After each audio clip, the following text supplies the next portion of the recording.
हिमाचल प्रदेश दा हौखिबा जून की तांग कुंदगी हौरखिबा नोंग कन्न चुबा अमदी लैंडस्लाइड सिंगना हौजिक फाउदा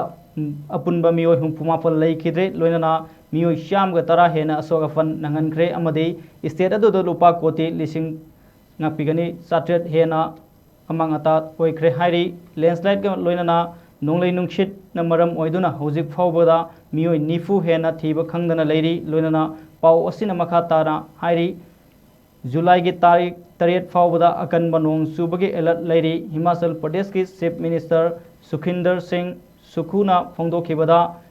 नोंजु था हौरकपदगी तोंगान तोंगानबा मफम सिंगदा क्लाउड बर्स्ट तरामरी की रिपोर्ट तौरखी मसिना चतोक चसिन तौरिबा लंबी सिंह अमसुंग थकनबा इसिंग प्रोजेक्ट अमसुंग अमंग अता थोगनकी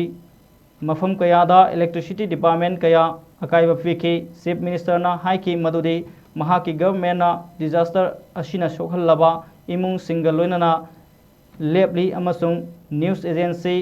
एएनआई की मटुंग इन्ना रेंट लेरिबा अमदी रिलीफदा लेरिबा इमुंग सिंगी दमकत लुपा लिसिंग मंगा युमथोंग खुदिंगी पीगनी हाइना फोंदोखिबगा लोइनना सर्च एंड रेस्क्यू ऑपरेशन सिंग मखा ताना सथरी अमदी डिजास्टर असिना ख्वाइदगी सोखलबा डिस्ट्रिक्ट असी मंदीना ओइरी हाइना महाकना मखा ताखी।